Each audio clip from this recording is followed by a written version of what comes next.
Sleeves down, did it.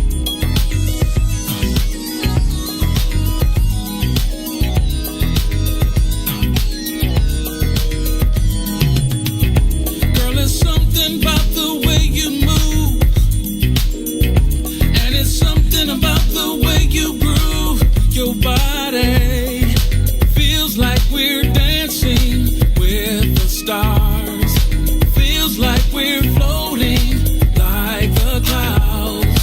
See everybody up in here good tonight. Everybody doing that step tonight, and we don't want this night to end. Up in here off that run tonight.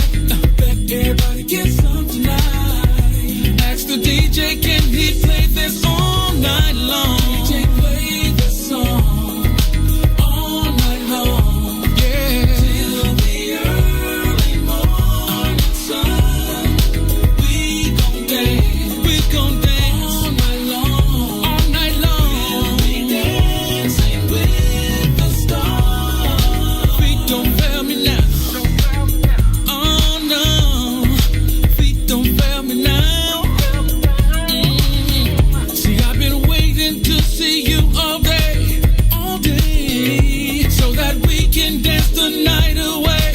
It's alright, so we'll keep dancing with the stars.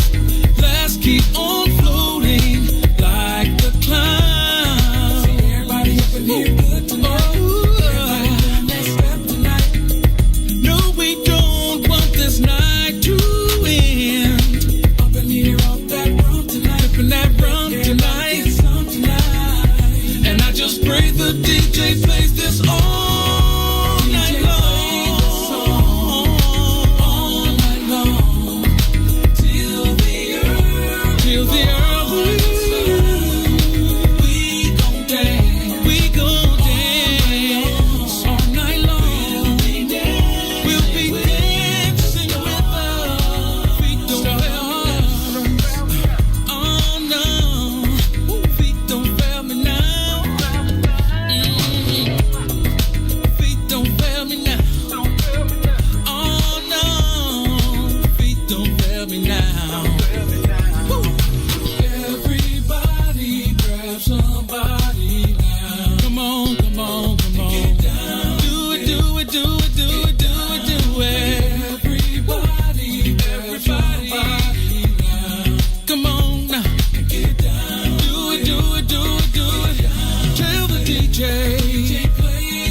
You'll never with your pretty brown eyes. I knew, baby, you would change my life. And you opened up my eyes to see. I'm excited for our future, but I love our history. Let's throw back to the day that we first met. Let's throw back. I never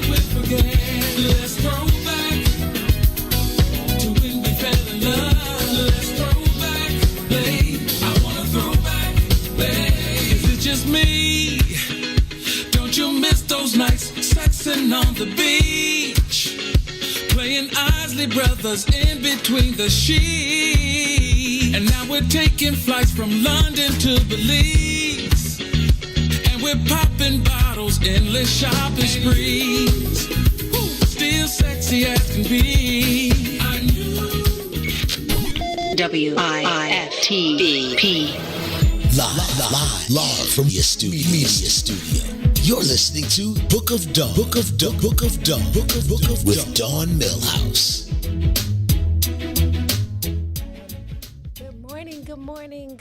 Good morning, sunshines. Good morning, nephew Ron. Good morning, TT. Good morning, y'all. I am Dawn, same Dawn, but a new page and a new day in the Book of Dawn. Thanks for tuning in every weekday at 9 a.m. Central Standard Time. I am Dawn Milhouse, your host of the Book of Dawn, broadcasting live from the What's in It for the Black People Media Studios. Thank you for allowing us to be on your TVs and your phones and tablets and all the cool stuff, all the cool places you can find. You can even take me in the bathroom with you. Just put the fan on, okay? We will be talking shortly to Love McPherson. I'm excited about it. She's a relationship expert, certified marriage and family counselor, and a praying warrior. Very, very near and dear to my heart. Very, very transparent about love, all things love, but not sappy. Keep it real, like your auntie, like an old school person. So she'll be joining us shortly. It is 40 degrees outside, and it's gonna be 45 and sunny. Turn up. I feel like I should be playing Heat Wave, because I lost my mind and forgot I don't even really have on enough jacket. But hey, it worked. I was in the car. Happy birthday to Deja Riley, one of Teddy Riley's daughters. Happy birthday to Tone Loc and Terry Sampson. Today is National I Want You to Be Happy Day. That's an interesting day. National I Want You to Be Happy Day. I do want you to be happy. I want to be happy too. So make certain that you make somebody happy on National I Want You to Be Happy Day. Let's see, what else do I have for you? Can't tell the joke because nephew will get mad at me, but I can tell you the words of the day.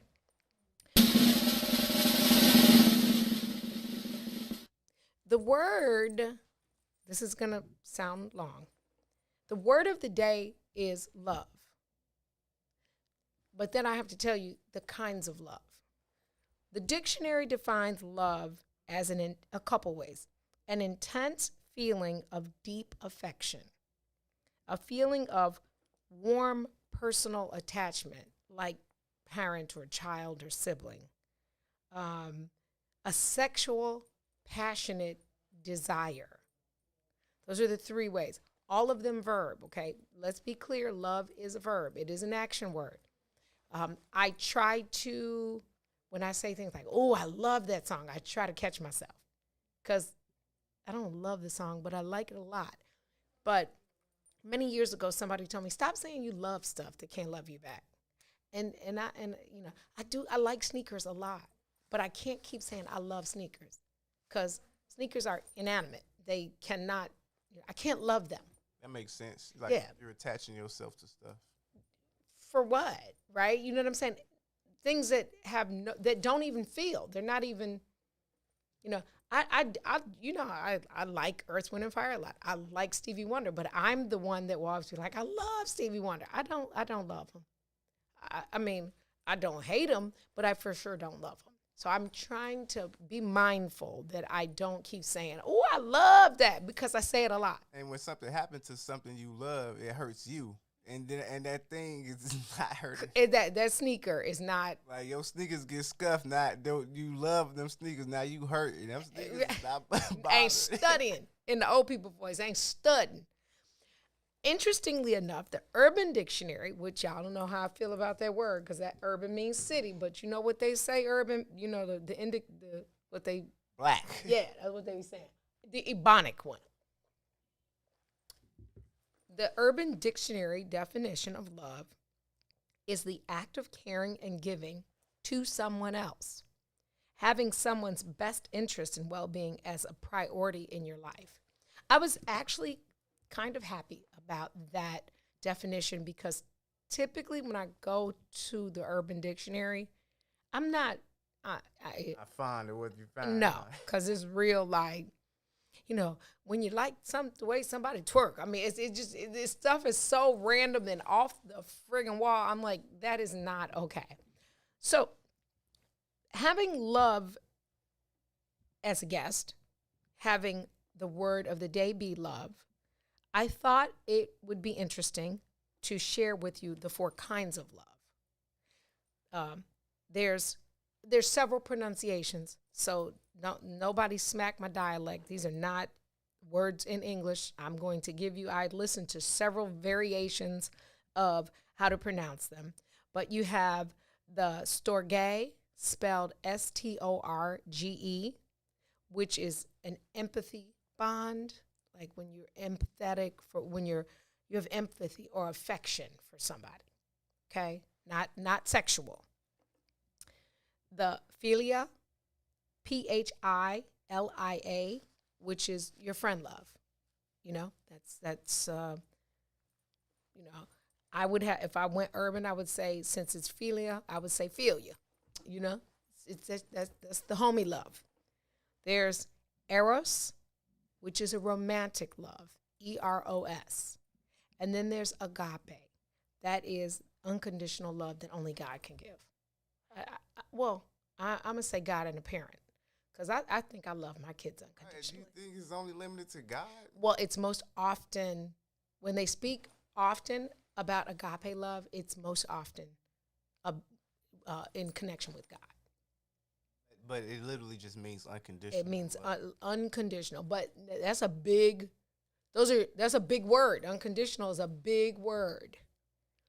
It is. Because can you love somebody unconditionally? I'm capable. I would like to think I am, but I definitely, I don't know. I'm struggle bunny. So I don't know. We'll see. Yeah. So I'm interested to know what our viewers feel about love, and have they experienced an agape love? I don't be confused. I don't think every married couple has unconditional love. You have conditions. You got boundaries and requirements in relationships. I think actually friendships are probably more unconditional than boyfriend-girlfriend relationships. Would you agree? Yeah, I would. I think I'm experiencing some agape right now. I think so. I think you better get your act straight, because I know the backstory of that statement. And I hope she's watching, because I'm rooting for you, best friend. Okay, you stop being a cancer. Stop being a cancer. See, that's the other one. That's the philia. See, I'm experiencing both right now. Are you? Ooh, yes. Ooh, you all mushy and lovey and. Cancer. I got a lot of love to go around. I can't. You can share. You can share him, but you are very loving. So I'm okay with that. But do you, other than your parents and your siblings, do you feel like you could love a woman unconditionally? Yep. I guess we should define what unconditional means, because I have conditions. It's conditions on my ish. That mean unconditional meaning you're not looking for anything in return. But isn't that hard than a mug? It is. Like, who doesn't look for something? What human? I mean, we're human. Don't we all want something in return? I would think that I'm just speaking from the shallowness of my own heart. I'm just trying to keep it 100, keep it a buck. I think your children you can love unconditionally. I think you have to feel like that person needs you. You have to feel like they need something. that you have, regardless if they want it or not. You know what I'm saying, that Don't most of us refer to people who love, well, people that are forgiving, and the Bible says it's long suffering. Love is long suffering, right? But don't we as a society look at people that go through stuff and you're like, I would never. Don't we do that? Grabs air. I would never. She a fool. He'll crazy. But isn't that really unconditional? That we're actually judging? If we judging, that makes it conditional, right? I'm saying, Yeah, if we're judging their unconditional love. Wouldn't, yeah. I mean, where's the Sometimes that causes a lot of relationships to mess up. Yeah. You listen to people who judge it from the outside looking in. Like, yeah. Because they don't understand your conditioning of love with that person. Absolutely. A lot of times, relationships get into trouble because of outside advice. And somebody be telling you like, "Yeah, you stupid for putting up with such and such," and then you'll really be thinking like, "Am I stupid?" Yeah. You know? And what did Mary say? Isn't that you get inside your own mind? Angela said that you get inside your own mind, and you like, But yeah, so I just y'all share with us what love is, and can you love somebody other than your siblings or children to the point of unconditional, where all bets. I don't want to say this because I don't like to reference this, but like the ride or die, I don't really like to say that, but that kind. Because are you going to ride and are you going to die? Probably not. It's not a whole lot of people that you like going to lay down your life for. You're not Jesus. Stop playing. But I don't know. Look, the boss lady said, I'm being nosy, and I wonder if I know too. I'm going to tell you. Tanil, I'm going to text you. No. So, yeah, agape, can you, y'all tell me, if you're in a relationship and you really feel like it's agape, I'm curious. I think I kind of want to know your business. That could be one-sided too, though. So, but you can good still point. be experiencing it. Good point. Because see, that's where for me the conditions come in. Chef Satia said, unconditional love, yes. Unconditional, like, no. If I've loved you, I love you. I can love you and not fool with you, though. Boundaries, loyalty, reciprocity are requirements, but not as an exception to how I love. Okay, good point, which is what you just said. So you can love somebody. It doesn't mean that they not acting a fool, but it doesn't change your love. Okay, but then will you be, well, I guess that makes sense, because if love is a selfless act, then you're not really looking for anything back. Yeah, well, I'm trying not to put too much in my business because Herbie too be listening. Oh, and then they go, I forgot. But I do have an ex that I'm kind of we've been on and off for like 15 years. Wow. And so you got a long time. Yeah, and I feel like I'm at that point now where it's just like agape love. Now, okay. So let me ask you let me dig a little bit more. Agape, there are people that I have love for that I know, but not romantically. Eros. I don't have romantic love for them. I don't desire them in any other way other than my kids' fathers. Okay? I've got 2 children, 2 different dads.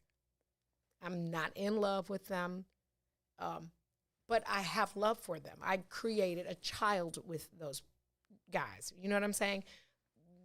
Not sitting up lusty, but there's an infinite respect of the office of fatherhood, I guess, if you will, or co-parenting or whatever. But let's see. You said so are you there? Is it friend love? Is it philia? Is it romantic, you think? It's if it's agape, I feel like it should be. It's a mixture of all of that. Except for the touchy feely one.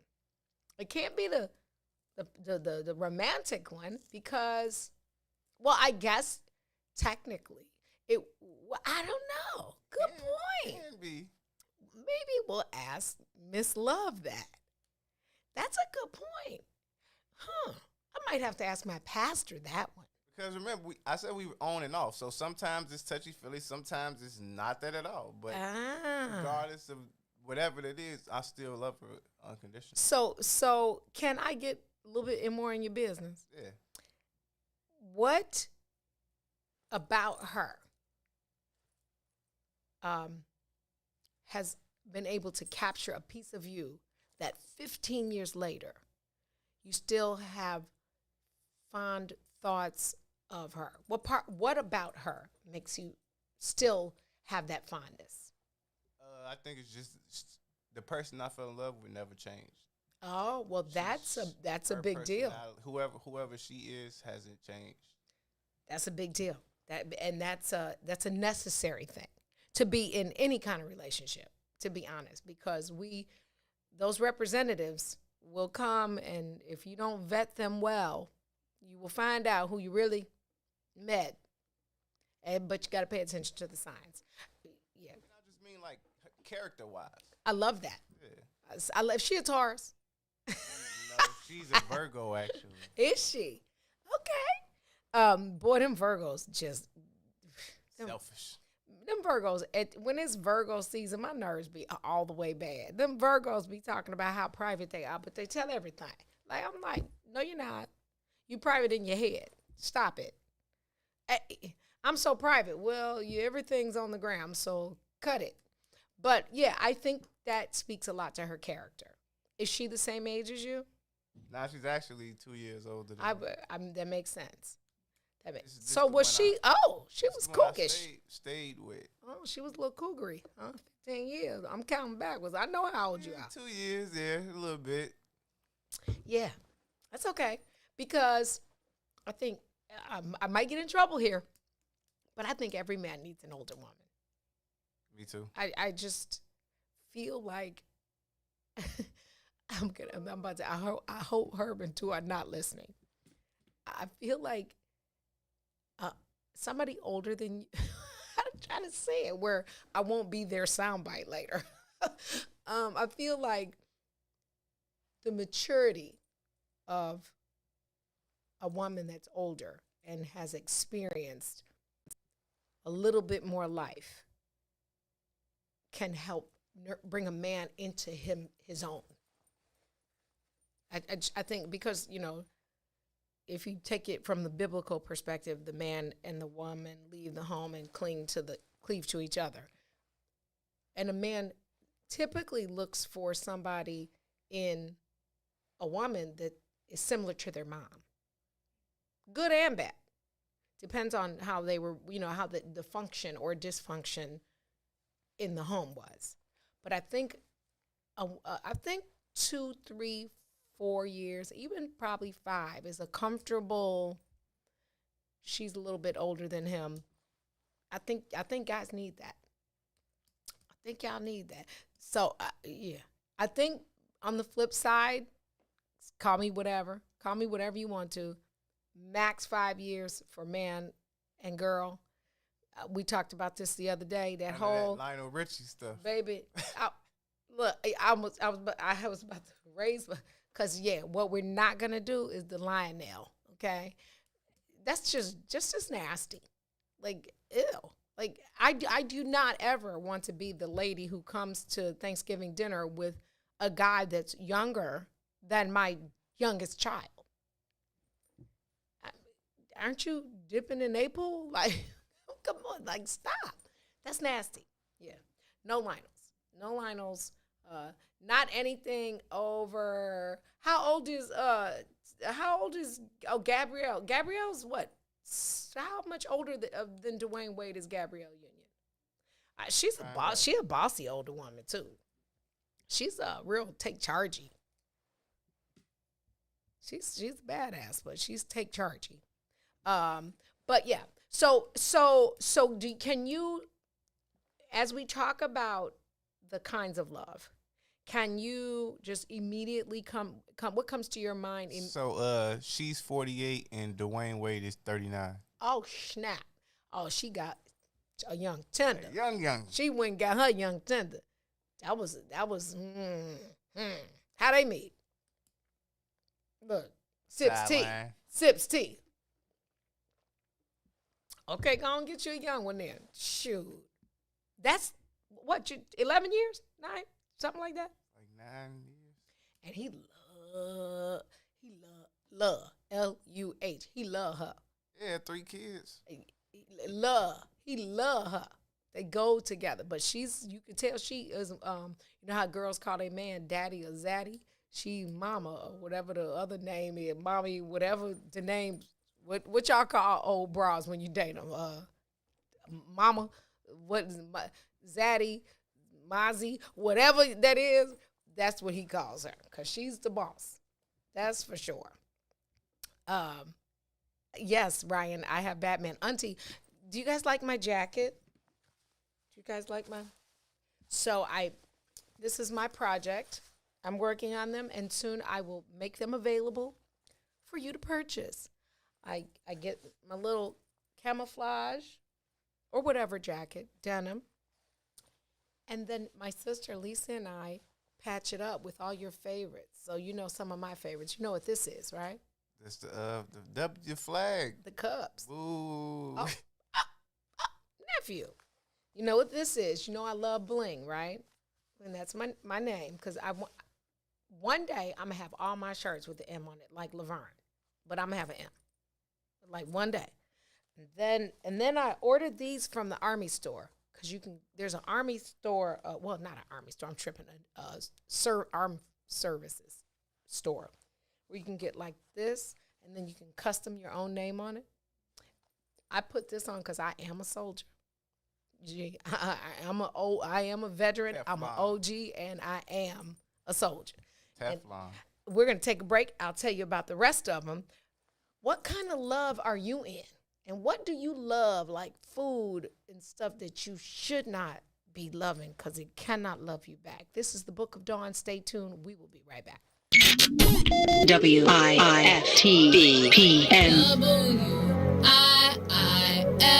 WIIFTBP Media's just for you and me.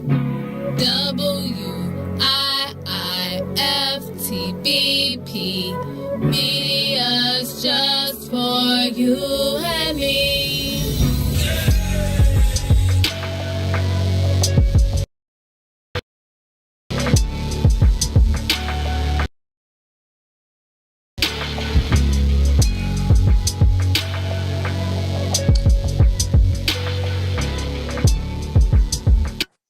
You are listening to the most dangerous show in the morning. Our Attorney General, Kwame Raoul. I have reached out to the Hospital Association and the Med Society to talk about how proactively we can talk about implicit bias in healthcare and begin to address the situation system-wide, because I've also simultaneously directed my civil rights team to begin to look at that and look at ways that it may have manifested itself. We've done so historically with regards to the nursing home industry, where you've had some nursing home owners that staff disparately. So if they're in a black community, they won't have much staff as they will in a white community. We've taken that on from a civil rights standpoint, and we're prepared to take on other instances of implicit bias in healthcare. Utilizing your office to investigate civil rights and healthcare as a civil rights issue. That's actually pretty powerful, and it demonstrates how we have to be working in coordinated efforts with our elected officials in places and positions of power.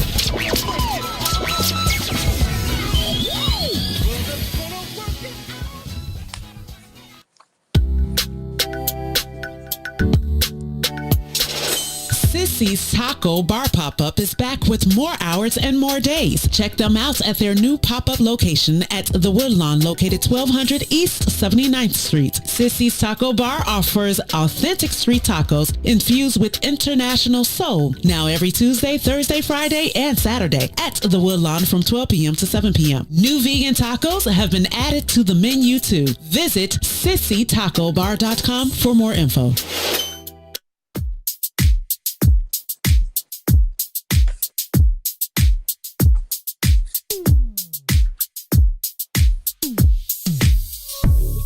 I don't know what you did, but you did it right.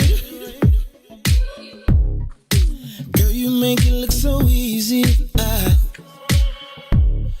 Everywhere you go, heads turning left and right. Can't say you a dime, you're a 20 piece. Cause girl, you're the reason I be acting funny. Everything in me telling me don't let you get away. And all the guys looking like they wanna love you. Every day I'm your body, got not over my dead body. Why you gotta look so good? Why you gotta look so good? Why you gotta look so good? With your hair done, nail done, when you put that grown on. Why you gotta look so good, good? With your hair done, nail done, when you put that grown on. Why you gotta look so good? I can look and see you're not an average chick. You're shutting it down everywhere you go. Girl, I want you as bad as I want a check. Cause you're sexy from head to toe. Girl, you're the reason I be acting funny. Everything in me telling me I'll let you get away. And all the guys looking like they wanna love you. Every day I'm your body, got not over my dead body. Why you gotta look so good? Why you gotta look so good? Why you gotta look so good? With your hair done, nail done, when you put your grown on.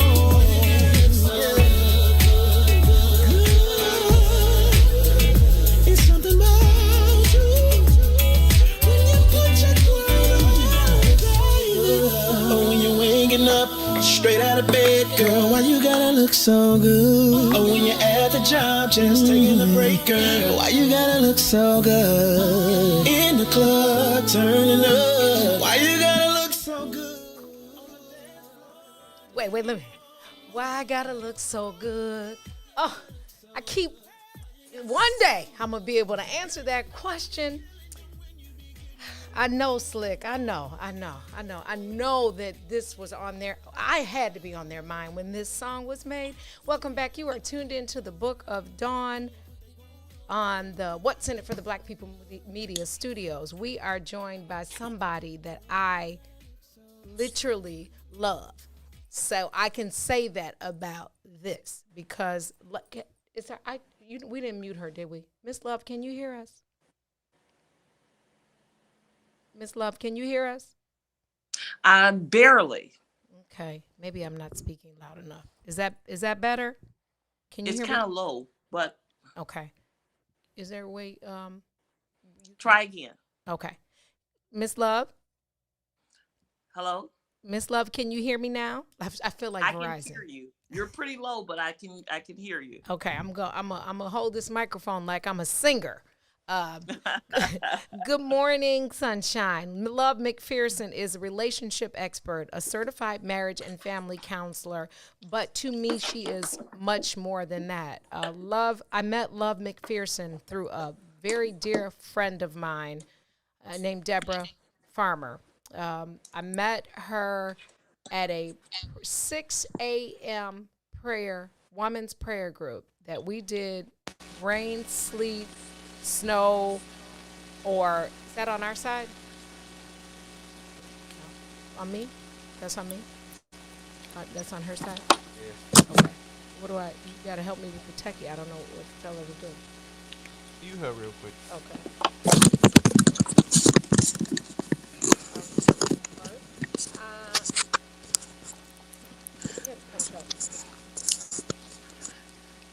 to her name on the. Dawn, to her I'm name trying on to the use book. a headphone now to try to hear you a little bit better. It's circling. This thing is. Okay, There's let's see if something. I can There we go. do this. It's like it's a. Okay. Looping. Hello? Yeah, I can hear you. Hold on one second, Miss Love. Hello? Do you you see? I don't think something's looping. See this? I don't know what that's where her name would be, right?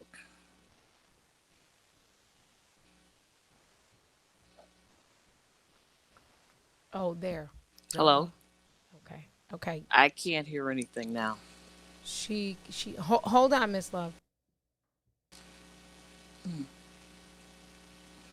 Try this again.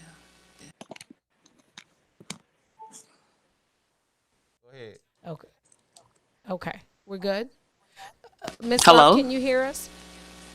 I'm getting feedback though. I think I better take this back off. Oh. I can't hear you through that. Okay. Yeah, I think that's better. I'll just have to speak as loud as possible. Can you hear me now, Miss Love? Dawn, I'm sorry. I can't hear a thing you're saying. Okay. Should we try to have her log off and log back on? Okay. Miss Love, log off and log back on. I'm going to text you.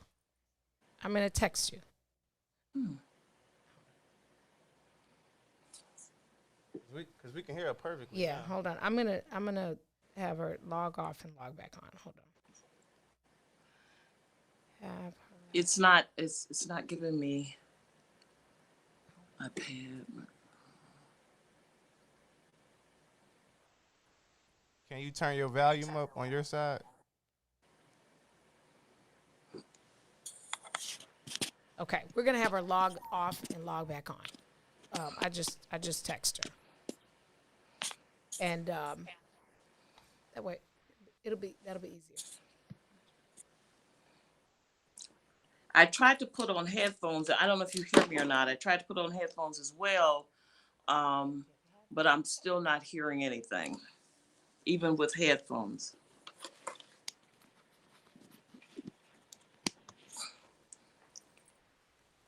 Okay.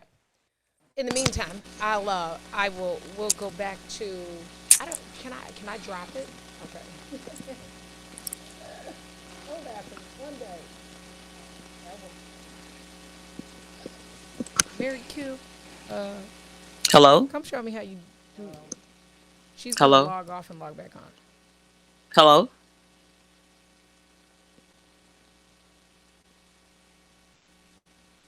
Hello? I don't know how to make it drop.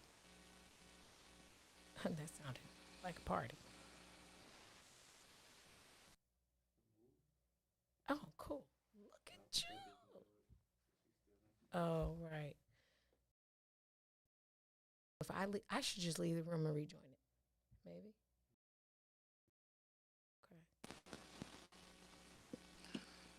Okay, try it now. She's still on. Oh, she dropped. Okay, good. She's about to log back on. Okay. In the meantime, while she is logging back on, we can continue the conversation. I can continue introducing her. Love has been a recurring guest on many national platforms. WGN TV, Bravo TV's Real Housewives of Atlanta, Windy City Live on ABC Network, WCIU's The Jam, The Willie Moore Show in Atlanta. She is a fellow graduate of Columbia College, Chicago. That's where I finally went back to school and got my degree. And she put her degree in communications to use on a weekly show that was a stellar award-winning iHeartRadio station show, 1390 with Sonia Blakey. I don't know if you remember Relationship Talk Thursdays. Okay, hold on. You said I can add her while we're live, right? You can.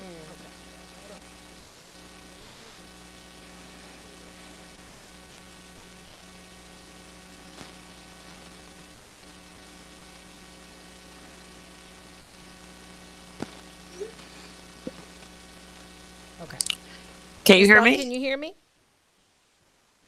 Oh, man. I don't think she can hear me. I would do it without the headphones. I think without the headphones is better. Yeah? I think without the headphones is better. Let me text. We live. We live, baby. Maybe without the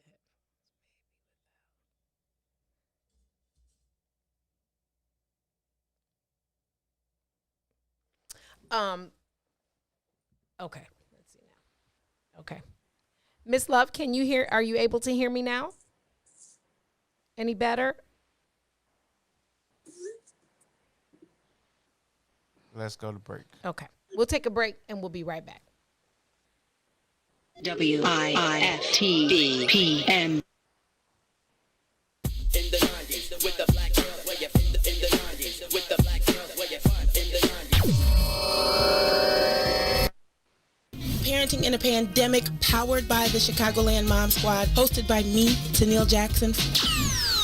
Today's guest will be Beulah McLeod. It's not 2021 that this is getting fixed. Focus on your child and let's figure out what's going to work individually for you, but respect that people are making for them and don't shame them for them. Everybody makes different choices for different reasons, and you don't know what somebody's situation is. And equity is not giving everybody the same thing. Equity is giving everybody what he or she needs to be successful. If you want to do remote should be high quality. If you want to come back, it should be high quality. It's not necessarily about the mode of delivery. It's about what is the quality level of any of those particular modes. We have to have empathy. Right now, I can see the teachers' argument. A lot of them are scared. I get that, right? I get the parents' argument. Everybody experiences that level of, I don't know how to help my baby with this thing. So parents are frustrated. We gotta just try to see each other's perspective, and I don't think we do enough of that. I think we get locked into our own viewpoint. This is what I think, and that's just it, and that's why we can never get to a solution. We need options, because everything is not gonna be good for everybody. The Chicago Legal Network is the collaboration of attorneys that concentrate in many areas of the law most needed in Chicago neighborhoods. The CLN lawyers focus on personal injury, criminal defense, and other issues. The CLN lawyers all average over 20 years of legal experience and are dedicated to helping the Chicago community. The Chicago Legal Network is committed to developing black lawyers through mentorship and co-representation. So if you were injured in a car accident, slip and fall, or injured on the job, or you need assistance with criminal defense, including driving violations and DUI, check out ChicagoLegalNetwork.com for more information or call 773-912-3545. 773-912-3545.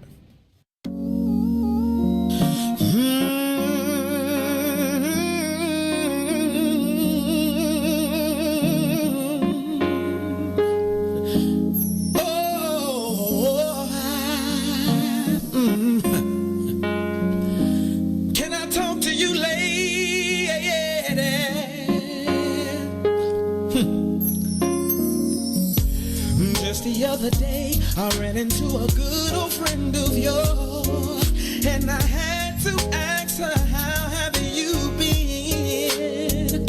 She told me you were engaged and happy. My heart fell to the floor, I know it should have been me, but I couldn't see you with no one else.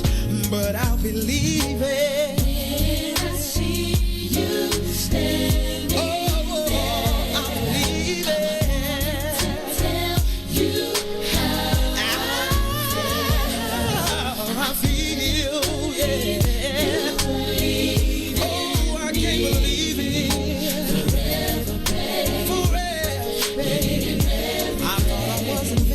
No one could take my place. I still get funny feelings when I see your face. I know the love we shared was so real. In spite of all the ups and downs that we've been through, sometimes I wish I was there with you to share your world. Yes, yes to the music. Book of Dawn. What's in it for the Black People Media? We are we're gonna work out this. She must have something to bless us with to The enemy is like, ain't gonna be no love up in there today. The devil is a lie. Too much love. Yeah, too much. But in the meantime, I will tell you my Woman's Month Black History fact, right? Mary Mahoney became the first licensed black nurse in the U.S. in 1879, according to the National Women's History Museum. She couldn't work in a hospital because of the discrimination towards people of color. So she spent years as a private nurse instead. Ain't that, she earned the degree. First black registered nurse, can't even work in a hospital. Shame. Later, she co-founded the National Association of Colored Graduate Nurses, the NACGN, in 1908 and gave its convention's opening speech. The very next year, the National Women's History Month highlighted her, and the National Women's History Month highlighted, and after the 19th Amendment was ratified years later, she became one of the first women to register to vote in the city of Boston. So she doubled down on us with being two firsts. She was born Mary Eliza Mahoney, and guess what her birthday is? Same as yours. Yup. Could you see the excitement in the month? I was like, should I hold this and say that? May 7th, best birthday in the whole, baby. I knew she was gonna do it because we'll never ever. She was Teflon Mary. She was inducted in the Hall of Fame in 1993. She was born in Dorchester, Massachusetts, which is near Boston, and was a Baptist. She had to believe in God to get her through going through nursing school, graduating, and can't get a job. But y'all, I'm sure you haven't heard of her because I hadn't heard of her. But she's my birthday twin, and her name is Mary Mahoney. First licensed black nurse in the United States of America, 1879. That's pretty dope, right? Now there's, she paved the way. Her other honors, let's see, I have to make this bigger so that I don't have to put my reader down in front of y'all. Her other honors include, she has the Mary Mahoney Memorial Health Center in Oklahoma City. Okay. To tell that to Escobar. She's got people in Oklahoma. The Mary Mahoney Lecture Series, Indiana University Northwest, right off the freeway. And I went in through Chrome. Expressway. Okay.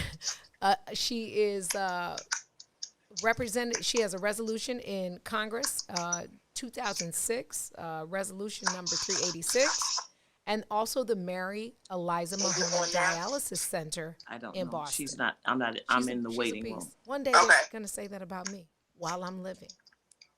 They already said it about you. Do they? Because I need to hear it. I need love on me, Aerosmith, or one of these loves. Hold on,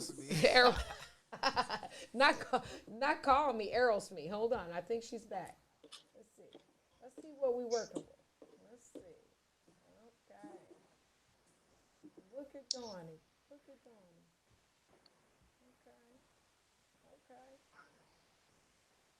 Miss Love.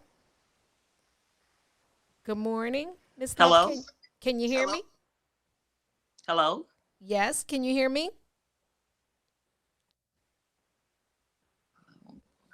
Trying not to let me be great, because I can hear her very clearly. We can hear you very clearly. Can you hear me? Check 1, check 2. Wonder what that could be.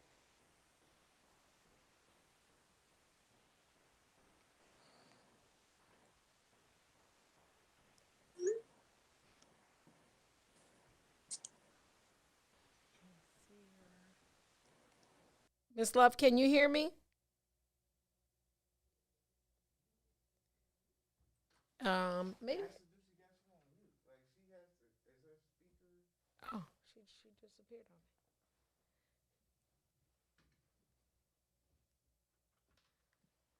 on me. Yeah. So we will sure work this out, and I'm just gonna leave the name on the bottom because that's just one less thing I have to do. Maybe should I have her call in or no? Just wait and see if she can get on. Because she said she is on Chrome, so.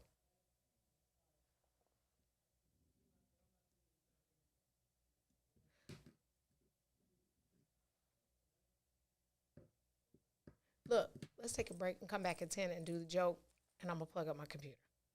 And we're going to hear some more good music. We got great music. We'll be right back. Well, we'll be back in 5 minutes. Not right. 5 minutes. Black people 5. WIFTBPM. Shop at Black-owned and operated Solo Beauty, where you are appreciated and respected. Located at 8158 South Cottage Grove, Solo Beauty can supply all of your black hair care needs. Solo Beauty is open from 11 a.m. to 8 p.m., Tuesday through Saturday.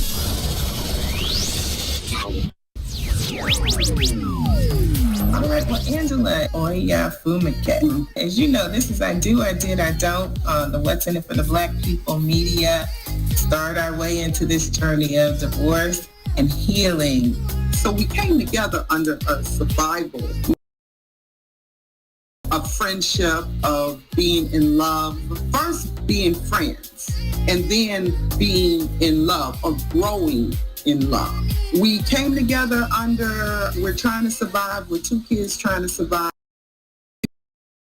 together, because if you're handling this end of the survival and I'm handling this end, years that you've accepted this is what it's been, and now you've made this decision, and he wasn't there. He wasn't even seeing that you were done. Here's what it was. Just like I ignored on the front end that he didn't love me like that, he was so disconnected from me by the point when I decided to leave that he didn't see the writing on the wall. Wow. Just didn't see it. But he didn't know that woman because he never took the time to meet her. Mm-hmm. And so you created your plan, and that's key, I think, in having a plan. If you are going to, whether you're deciding together that this isn't going to work any longer and we're splitting, and having a plan on how you're going to move forward is pretty key. You knew at this point I had to create your own plan, and you were moving forward with that. In my case, I didn't have a plan. Things happened pretty abruptly, and I was creating the plan on the fly along the way. I don't recommend that. You forgive yourself. You forgive you. Do the work of forgiving yourself that you may be able to actually forgive others.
Sometimes have a tendency to look at you religiously, yeah, 'cause nothing even matters to me. Nothing even matters. Nothing even matters. Nothing even matters. You won't find me at no store. I have no time for manicures. With you, it's never either or. 'Cause nothing even matters. Nothing even matters. Nothing even matters at all. Nothing even Nothing even matters. Now my team could score and make it to the Final Four. Just repossess me 4x4. Yeah, 'cause nothing even matters no more. Nothing even matters, yeah. That's Sam Trump, y'all. Nothing even matters. Agape love, nothing even matters. Welcome back. You are tuned in to the Book of Dawn. That's the true definition, right That's there. true. Babe, nothing even. He said something about the Final Four. He always got to throw sports in there. Throw, not throw. That is Sam Trump, you guys. Did any of you take my advice and watch any of his Sam Trump live at midnight the entire month of February? If you didn't, I'm sure it's recorded live somewhere on YouTube, but shame. The hours were late for me, but I tried to pull it I'm on. too old for that. He always tries to embarrass me. My nephew tries to put me on blast and make me laugh out loud in front of y'all. But what? Okay, Lord, I can't even. I'm speechless, Jesus. But if you didn't see the Sam Trump at the midnight hour, go to his YouTube page and watch it. When I tell you he rocked out, took requests and everything, it was super duper duper dope. Speaking of live music, nephew and Mary and I are going to Tavern on LaGrange next Friday to see Angela perform. But this Friday, Chris Mescal and Kendra Music will be performing at the Untitled Supper Club. Mary, make sure you do those. Yes. Do that. Please do it so that we can have a table. And tell them we need a table for we can maybe we can bring nephew's Agape. Nah, let's take Herb. I think we should take Herb. Yeah. Show them grown people stuff, Show them how grown people roll. Let's do that. I do, though, have a joke. I have two. I have like 1,000, but I have to limit myself because sometimes y'all be hating on my joke game. You're just really mad because they're so good. I think you're just really mad. Or nah. Ain't that what the kids say? Or nah. My kids said, Mom, don't say that. Mom, don't say that. I was like, oh, okay. All right. Jokes of the day, because I can't choose between these two. The first one is, who can jump higher than a house?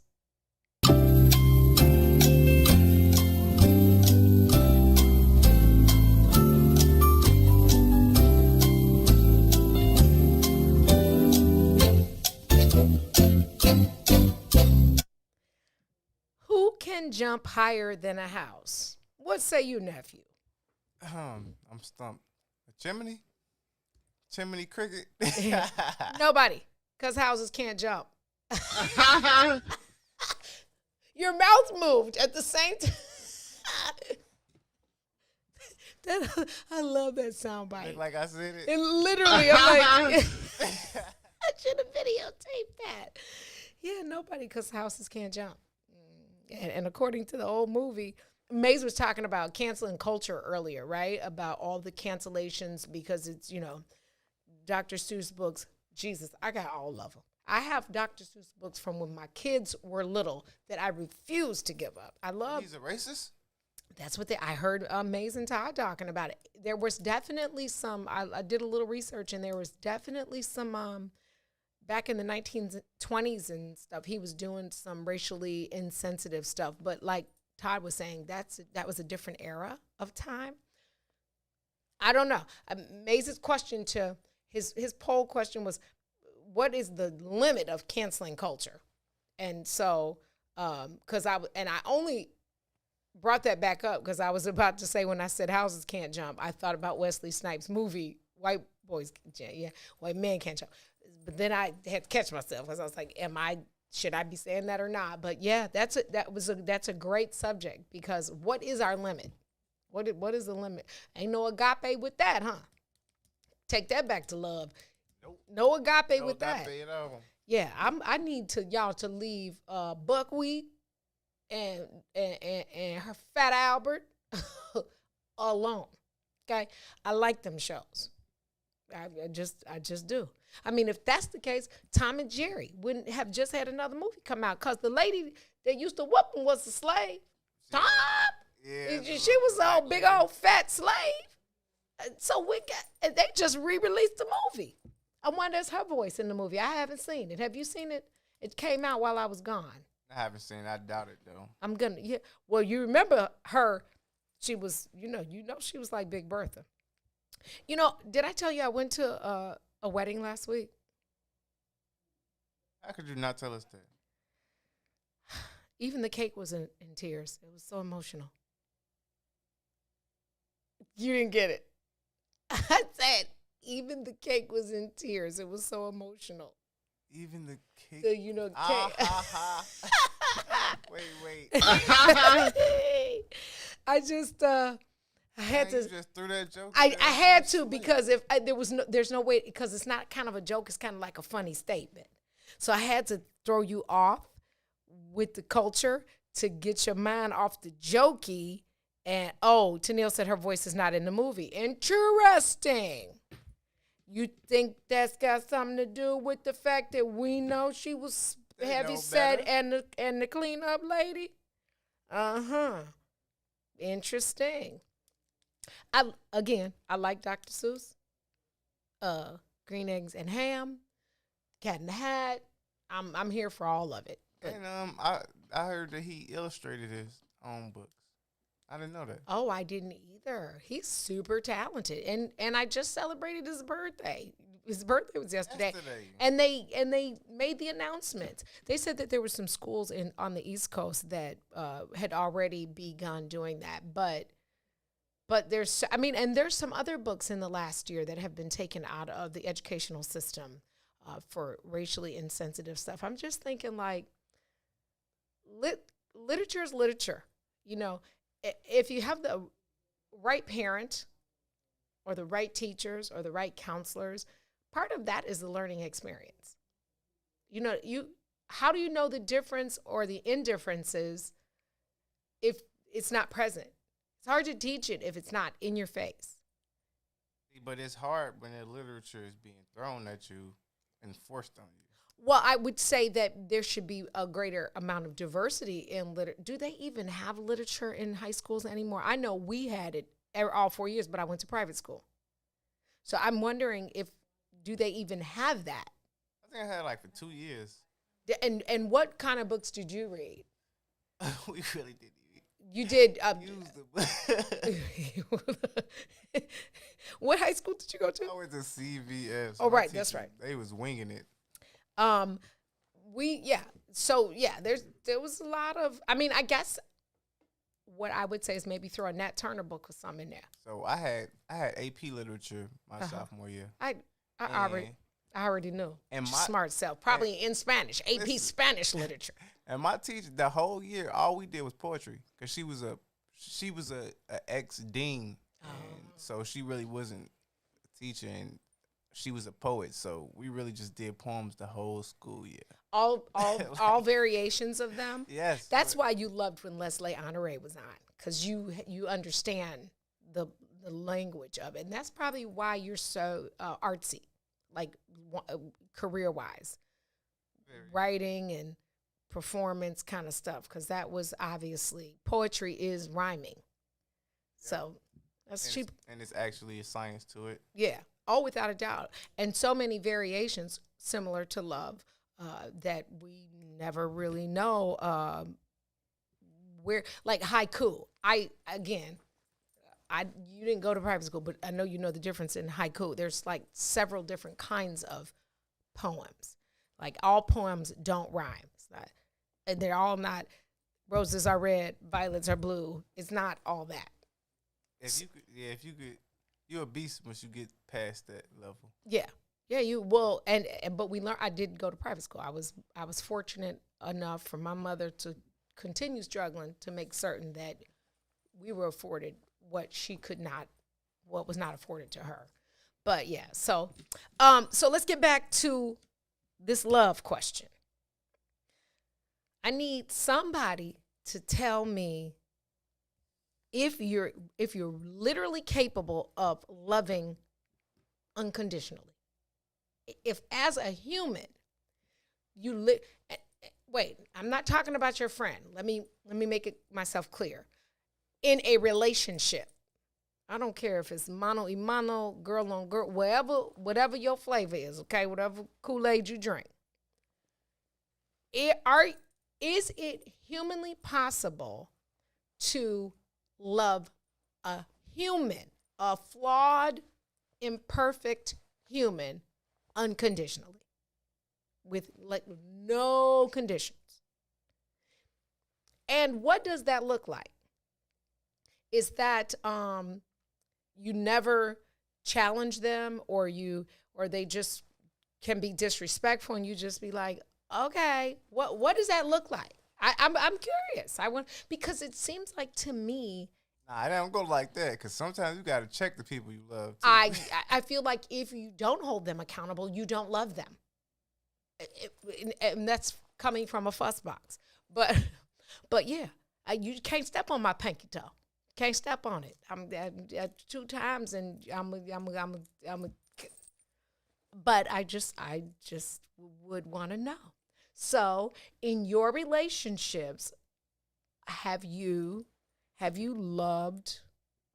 What relationship can you look back and say, nah, I just wanted to smash. Because there's the body relation, when you want the body count, there's all there. What relationships can you look back and say, nah, that wasn't agape? Most of them. Really? So why? So was there a reason that you entered into those relationships? So do you think guys are different than girls? Because I think a very small percentage of girls want to just smash. Some want to secure the bag. But most girls, I would say, get in relationships, intimate, and I'm not just talking about sexual or physical intimacy, because they want to be in love, or what they perceive love to be. So maybe that's the difference in guys and girls, because I think most girls don't necessarily. I used to think like that, but from my experience now, I think it's like 50-50. You think a lot of girls out there just be like, I'm gonna just break the nigga off. Or nah, most of them chase, like you said, either chasing the bag or it's something else. Yeah, because securing the bag, that's that Lionel Richie thing. That's that, yeah. I'm 20 and I'm going to find me somebody great granddaddy that's rich. Or just want something temporary, because nowadays females tell you, like, yeah, I'm not looking for nothing serious, but we could we could kick it. Do you think that comes from hurt? Do you think do you think they really want that, or have they been so hurt and have not processed it properly, and that is what in their mind makes them feel comfortable with, if it doesn't work, then this is all I said I wanted to do anyway? Because I think that sometimes our fear of failure will make us say, I didn't want that anyway, so I'm just gonna, we're just gonna have fun. No, we're not. Ain't no free milk or cows. We're not going to play Ken and Barbie unless we're Ken and Barbie. You know what I'm saying? Like, I think that's an excuse to not be hurt. I like her. Like, you know, like locker room talk. When you're with the guys, or studio talk. I'm gonna make it applicable to your life. Ron, you like her? Nah, man, she cool. Like, or when you not sure with somebody on, you hit them with that. Yeah, but it's really to protect you. Yeah. It's not really for that person, because you really want to say your inner self. Be like, I like Bae. We go together in your mind. Yeah, I'm just saying. Yeah, Mary. Everybody needs counseling before they put the circle on the finger. Yeah. Let me tell you what I learned in my marriage. I mean, I learned a whole nother book, okay? But I'll tell you one of the things.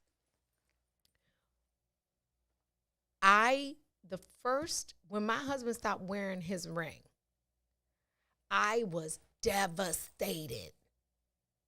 I was like, oh my God, she's not wearing it. Until I started paying attention to a lot of men don't wear their rings. A lot do, but a lot of them don't wear their rings. And so but that was a barrier or a condition, in my opinion. Does that mean I'm frozen and should not? This is so cool. I love the live. We should probably charge those, huh? Maybe go to break. We'll be right back. If you can hear me, we'll be right back. It's the Book of Dawn.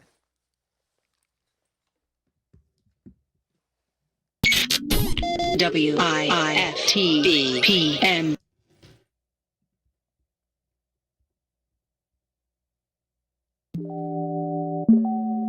Yeah. Ooh. I miss your kiss. Oh, your kiss is one of a kind. It feels so nice. Girl, you do it right. I miss. Ooh. Oh, girl, you don't go too fast. You take your time. Just how I like. I miss. Hey. Oh, you kiss it, then I'm drifting off your love. Keeps me floating, girl. I miss.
check, check, check, check, check.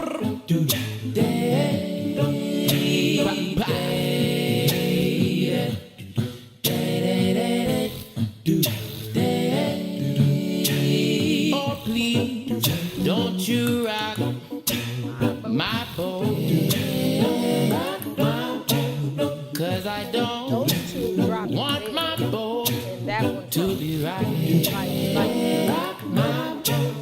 Oh, please, don't you rock my boat. Oh, no, no. 'Cause I don't want my boat to be right. I'm telling you just oh, oh, whoa, whoa, whoa. I like it like this. Keep this just like this. And you should know by now. I like it. I like it like I like it. I like it like I like it. I like it like I like it like this. Yeah.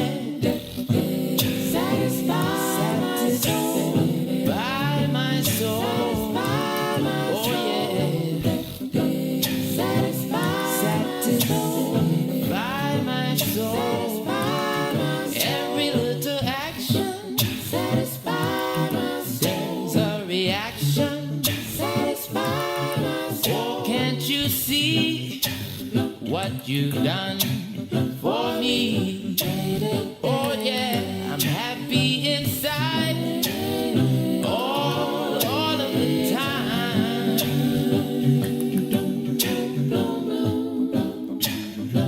When we bend the new corner, I feel like a sweet sex winner. Welcome back. You are tuned in to the Book of Dawn from the What's in It for the Black People Media Studios. We back. That's Sam Trump, man.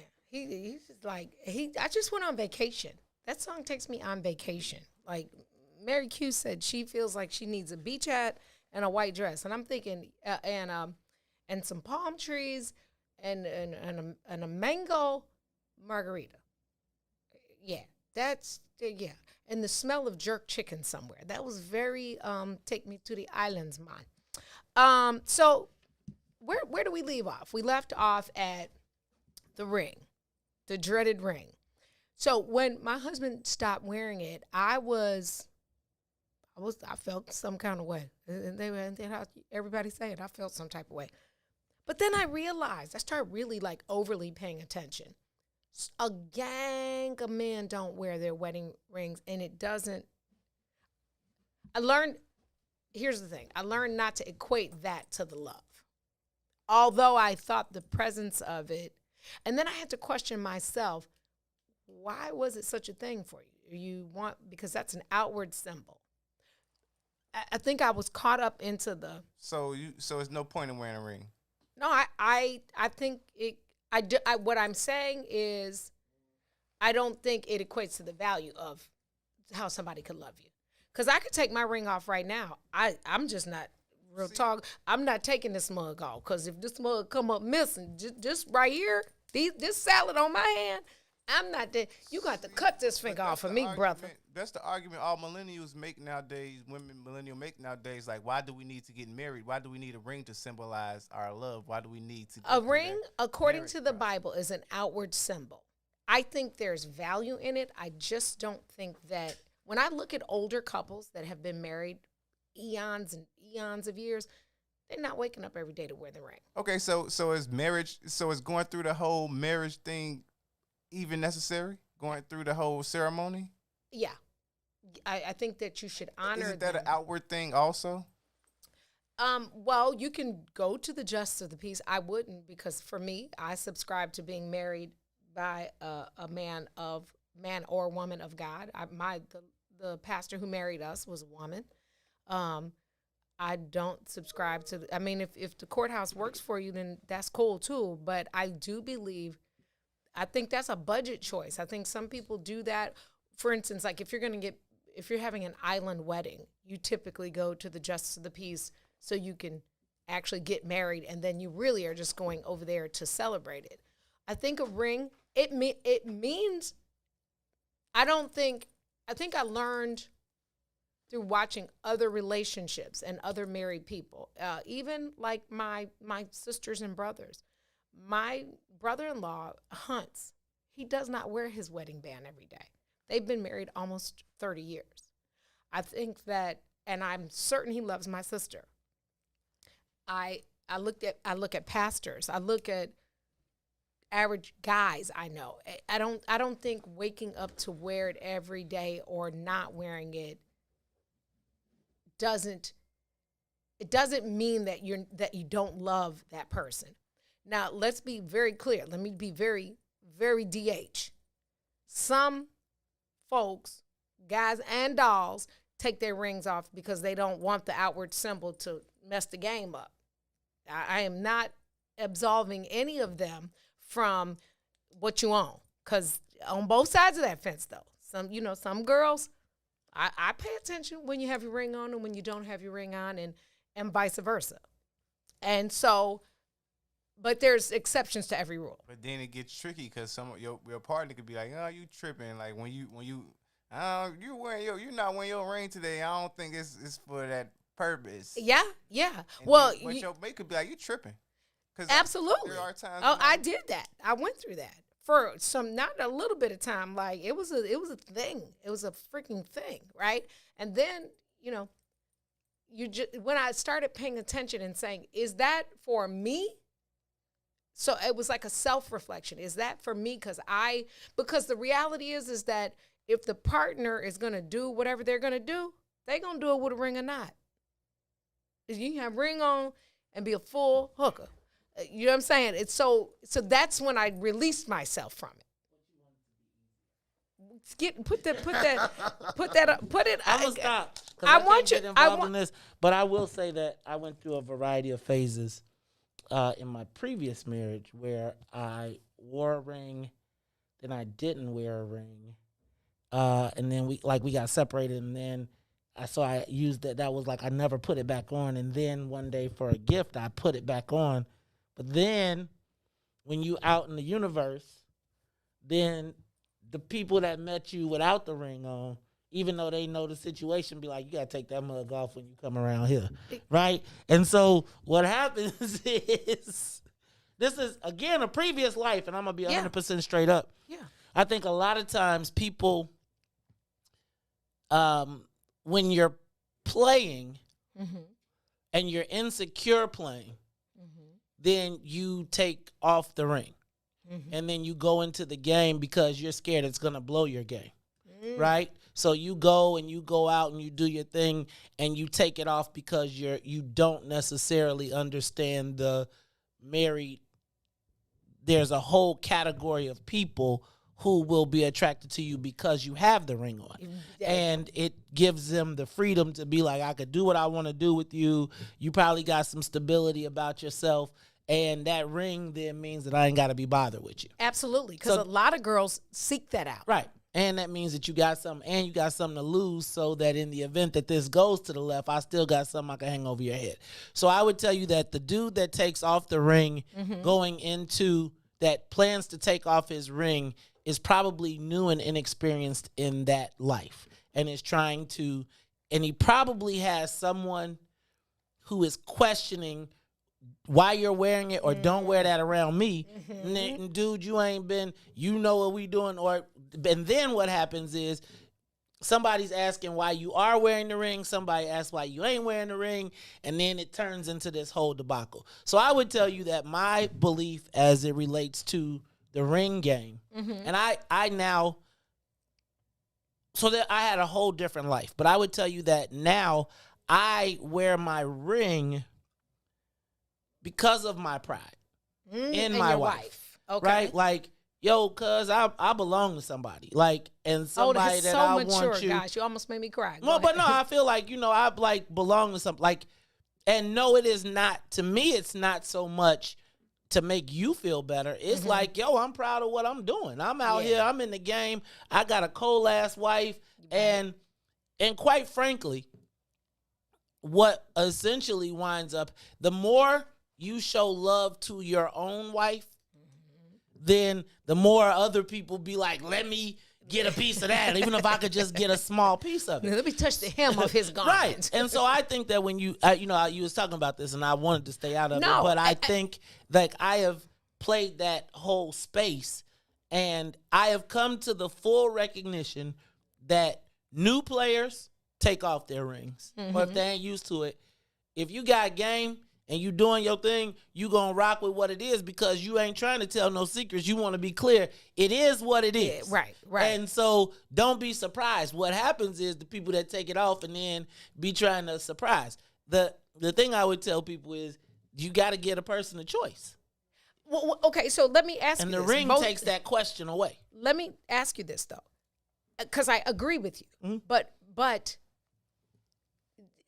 would it be fair to say that the ring, the absence of it, I know why you wear yours, and I think that is the manifestation of a life change, an experience change, and somebody that you truly love. Since we're talking about, we talking about marriage, right? Right. Okay. Correct. Somebody I truly love. Go ahead. Right. Well, there's levels to that, right? But the absence of it, say for instance, Carrie is doing a service project. She is the queen of being like, oh my God, I left my ring. And are you gonna, and I'd be like, babe, you my babe. So I'm not worried about you not having a ring on like today. I know that you make it your business. No, I don't go, oh my God, you didn't have your ring on. Now, if you come in the house taking a shower, right? You run in the house, you can't say nothing. You go and jump in the shower, and I see you jump out, and you ain't got a ring on. Then I got questions. Because what you bathing for? Like I sleep with my ring on. Carrie takes her stuff off every night, so there is the possibility for her not to. So I don't ever feel like, yo, if you don't have your ring on, you are not proving my love. But I also think like I grew up in a house where my mom only had a ring. Yeah. My dad didn't. So I never saw a dude with a ring until I then got married. Okay. Right? Okay. And then when I got married, they were like, it was like, we got to get you a ring. And I was like, huh?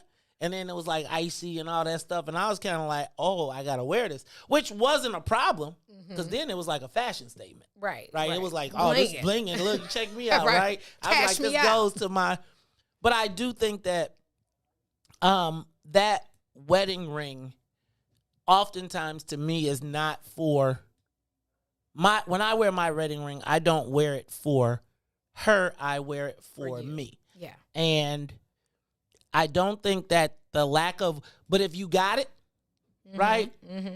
And you purposely take it and put it somewhere to not wear it, in my estimation, there's something else there. Well, okay. And so again, we agree because that was what I was sharing with nephew. I wear my ring for me. It is, it's fun to be attracted. You wear that ring because that mug is big in a mug, and it be like, who loves you?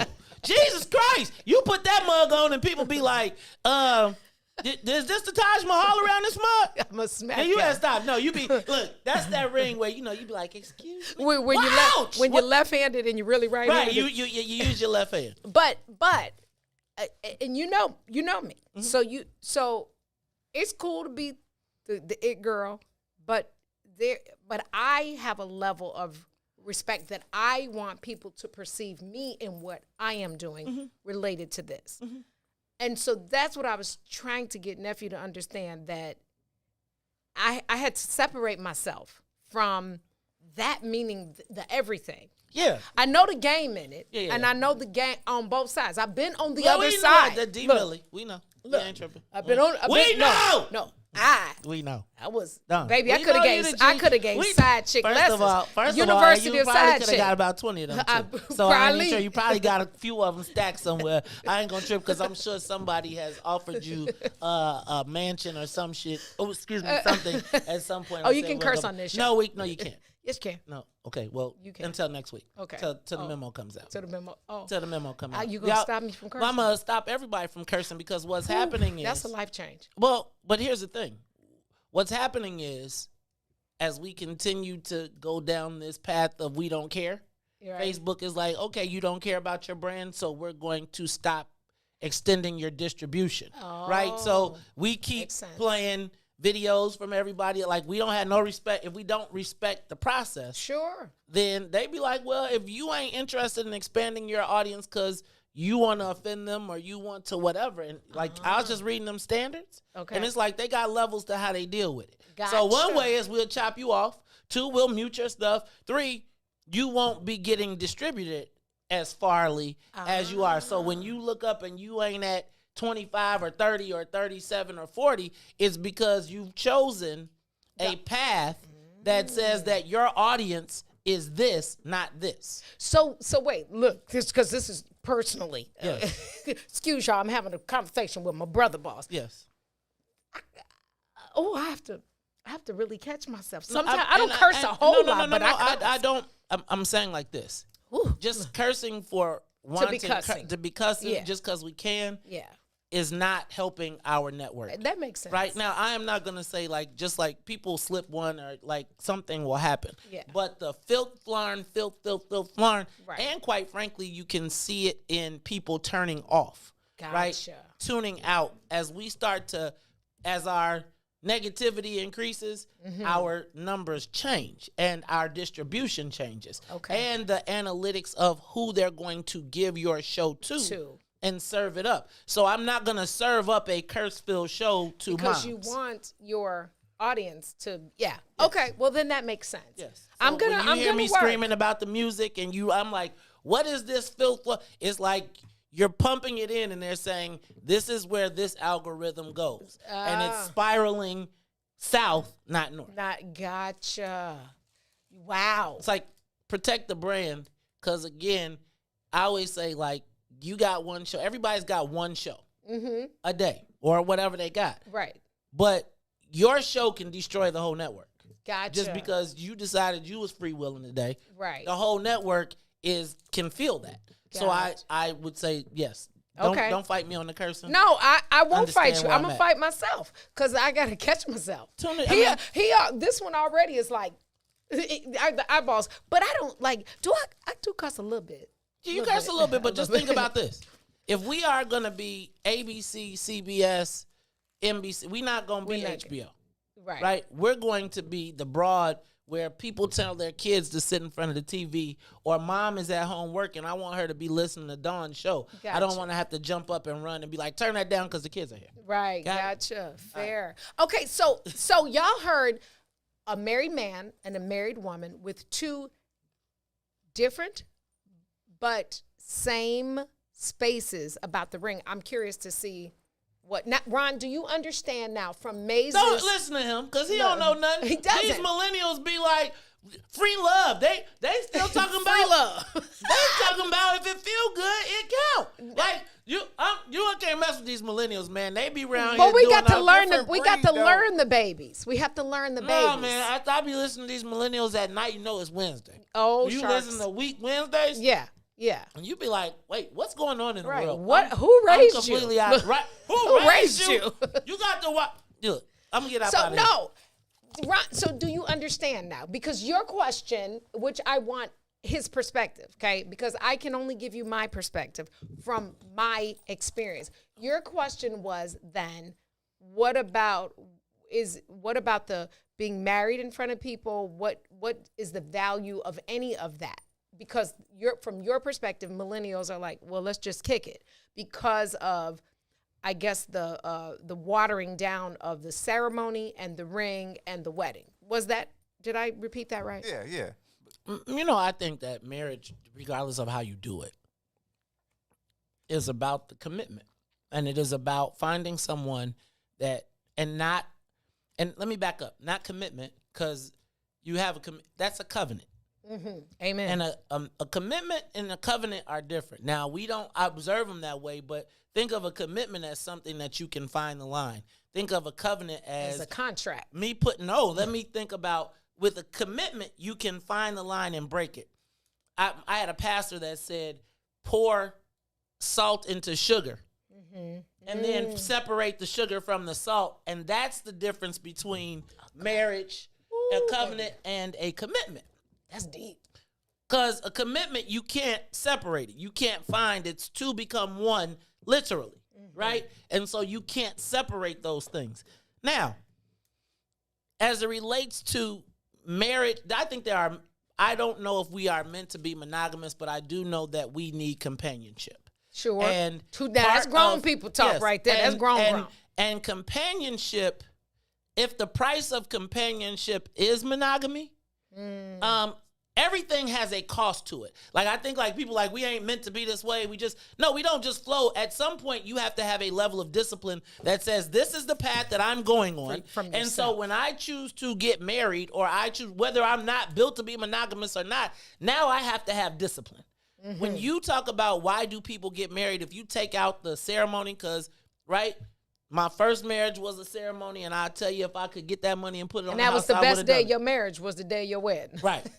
Then I got married again, and I felt like I wanted my wife to have an experience, so I went out and spent the money that I spent. But I will honestly be able to say that I'm sure that our commitment would have been as strong if we would have got married in a house. Gotcha. But I also think that marriage makes it difficult it forces you to work on it. Right? I can always walk away. On yourself, but on the marriage. Yeah. And there was some other stuff that came on the other day. I can't remember who did it and said it was Mikal on the Sunday morning show. But I just think that you have to understand where marriage fits. And I don't know if we've seen good examples of it in the last 20 years. My idea of marriage is based on something that I saw and how it played out, and it turned out to be me. That I feel like when I look around and I compare people, I'll be like, I'm winning. Right. You're not. I have a ground floor. You're not. I have a base. You don't. I have a advantage by being part of now there's probably some negative too, but I have advantage of being part of a full family, marriage, and then giving my children having double resources, having two teams, not having to be stuck in a situation by myself. So I think that when you think about when millennials talk about it, realistically, you probably haven't gotten to the point where you need companionship. The other part is y'all have retreated into a self world where we were communicable, right? Where it was like my daughter, I was worried about my daughter going to college and finding a boy, and she was like, she didn't. Right. Well, no, and just how she wound up with an older dude, because she like, man, I go to college, we at the bar, and all the boys are in the phone. They talk, they'll say all type of stuff on the internet, and then get live and be like, on their telephone. Right? Yeah. And they on their phone, and they looking, and these are basketball players and football people you think are supposed to be. And so I think that we have shrunken into this computer world, like Tron damn near, where you all are now talking this asexual bull stuff. Like, no, get your ass out. You're supposed to smell the girls and be like, I got to go find me one of them. Wait a minute. But do you think, I got married, you got married young the first time. Yes. Okay. Everybody who got married young the first time got divorced all at the same time. And so there you go, because he was a millennial then, or younger. So perhaps, just perhaps, I didn't get married till I was in my 40s. So perhaps the level of understanding, everybody that gets married young doesn't get divorced. It might be harder because then there's a level of growing up together and some growing pains that some people, there's no agape. I understand his point about the maturity. I, though, learned that the love, that the ring for me, I had to get past what I viewed it as. See, I was not viewing it for me. I was viewing it for the public and what the perception would be. And when I realized that, I let it go. Does that make sense? Because am I tripping because he don't have a ring on? Or am I tripping because somebody else is seeing him without the ring? That part? And that's when I was like, you know what? Fall back, DH. Like, you know what I'm saying? Because that's if that's all I'm tripping about, then I really I can't go to court with that argument, because then it's all circles back to me on some superficial ish. You see what I'm saying? Because I know that you're going to do what you're going to do, whether you got a ring on or not. You mean there's always a pocket you can put it in, you know? It just, it really. That goes back to a part of understanding agape love. Absolutely. Because it goes to a point where you have to stop worrying about certain stuff. Especially when it doesn't really, it's not I guess a whole nother conversation was you have to master, and that is what we were going to talk about with Ms. Love, self-love. Mays alluded to it when he talked about understanding who he was. If you don't master self-love, you can wear a ring all day and be married all day. If you don't love yourself, you're incapable of agape with anybody, because you don't even love yourself, and you can't extend that love if you don't love yourself. And that was I can't wait till she's back on, because remember I alluded to and then there's another piece of that. Wait, I know I'm opening up a bunch of doors, but the other piece of that is everybody's not meant to be married. And the lack of marriage doesn't make you less than any married person. You can live a happy, single life. And don't necessarily have to live a single life. You can still date, but there are women, I know women that are like stressed out because they're 40s and 50s and not married. Okay, here's the thing. 2 peas in a bucket. I can't cuss no more, but you know what goes after that, right? You know, don't stop living saying I'm going to wait to do that when I get married. Nah, you can do that. You can be married to self and love self and have friends. And I'm not talking about, buck buddies. I'm talking about companionship, like Meg was saying. Everybody needs companionship. Everybody does. And we saw the example of what happens to the monkeys that don't get touched, right? That was in everybody's science class, public or private school. They got 7 monkeys over here. No, the mama didn't touch them. They got 7 over here. The mama touched them. And those monkeys are smarter. And, that example. But, yeah, everybody needs of some sort. And not just your friends, not just your homeboys and your homegirls, not just playing basketball or smoking a joint. You need real human touch. And that's how I got to the point where I'm at with my situation in the agape love. It's like, because I know, like, you don't need a boyfriend. You know what I'm saying? And it was evident. Yeah. But you do need, because companionship. Because them guys, they not always there. Yeah. Well, yeah. Well, you're in a different category to me, because your level of maturity is a lot different than most guys your age.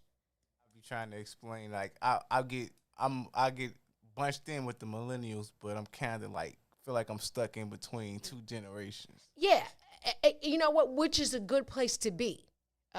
My thought is if your agape doesn't agape you, then you're probably gonna end up not like Lionel Richie, but she probably gonna be 4-5 years older, a grown woman. And I say that in name only because age doesn't determine your grownness. Right. Yeah, and that goes then back to my mastering the self-love part, because you could be 70, and if your behavior is reckless and does not demonstrate self-love, then you haven't mastered that. And so you're going to ruin everything that comes your way because you haven't mastered the basic principle of self-love. Does that all make sense? Well, I'm glad it does.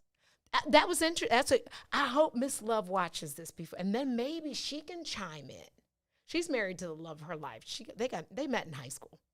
They've been married forever. Lucky. Blessed, yeah, for sure. No such thing as luck. Okay. Well, I'm still cool with my high school, my first love or crush, whatever you call it. We're still friends. I'm friends with mine. He went to Luther South. He broke my heart like 2 weeks before prom, but it's okay. Can you say that on air? Yeah. I mean, yeah, he's cool. It's Mike Conley. We went to high school together. He was several years ahead of me. I was a virgin. Now, I wasn't having sex. And what had happened is when he went to college, he found a grown woman that was having sex, and they got married. How does that work with your current relationship? Has that ever been like brought up? Like, are you cool with your? I mean, not cool like we talk every day. Like, hey, what you doing? But like, if I see him, I know his family. I was around him. If I see his mom and dad, they used to come to my restaurant. But you're not like friends. I mean, well, yeah, I guess like friends is not like when I call my homegirls that I'm always talking about. Not Lisa E. friend. Like somebody that I know, and if something happened to him or one of his children or his family, I would hurt because they're good people, and I've known them since I was 12. But not like my homegirls where we get up. My sibling, my sister chats. We chat every day. I got, several groups of, it's level, this group over here, this chat group over here, and we say good morning to each other, and we say what you're doing, but they're all women. Some married, some not married. I'm not waking up texting any man other than my brothers because my daddy don't know how to return a text. I don't even think he still got the flip phone where you got to tap the number 3 times to get to the letter. I don't think he knows how to do that. So I don't text him every day. And my nephews, I will text my nephews. Like, see me and my first love, my high school crush, like she's married now, but she'll call me like every other month, every 2 or 3 months, just to keep me up to speed on what's going on with her life, or talk to me about something that's going on. But she told her husband, like her husband knows, like this is my friend for life. Yeah. Yeah. He's always going to be my friend for life. And it takes a secure man to respect that space. Because especially when you get married when you're older. You hate me though. We're gonna have to call them. So I guess it's probably it's Wednesday. So are we journeying to Mua Kill's world? Yes. In just a few minutes. Well, I guess that means it's time for me to let you know that Dondre Whitfield is going to be talking about male versus man. We're going to finish that conversation we started in February tomorrow. And I have to tell you 2 things. What we say, and this is from Ryan, who will be with us Friday. What we say to ourselves in the privacy of our own mind matters. It was so appropriate because we talked about getting in your own head yesterday. What you say in private to yourself in your own mind. And we talking about self-love today. Man, it matters, yeah. Stop looking at yourself criticizing and self-sabotaging. And the other thing I want to tell you is those who try to tear your wings don't know how to fly. Don't let them tear it. They can't fly. They're like whatever bird sits down and can't fly. I don't know what bird that is, but y'all can figure it out. That's the Book of Dawn. Here's 2 things, okay? Thank you for spending a little bit of time with me. Remember to lead with love. Use your voice to be an impact. Have a wonderful day. Tune in tomorrow for the next page in the Book of Dawn. Hey, tell your friends, do me a favor. Y'all go on Instagram to Milhouse Charities. 1L, Milhouse Charities. I need to get to 1,000 likes by next week. That's my competition for myself, by myself. I have 690 followers on our nonprofit page. I want to get to 1,000. And while you're at it, share this enlightening conversation we had today. We appreciate you. And at the end of the day, we always say peace and roll tide, roll. WIFTBPM.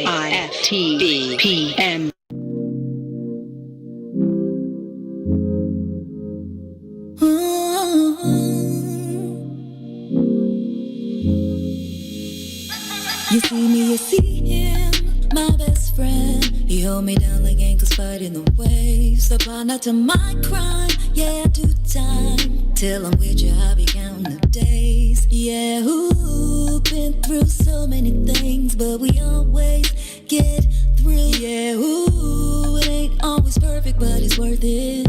This is deeper than the surface. If I said I didn't love you, you and I Stole all my scars away like it was nothing. Took the parts of me I tried to hide and make them something, like it was nothing.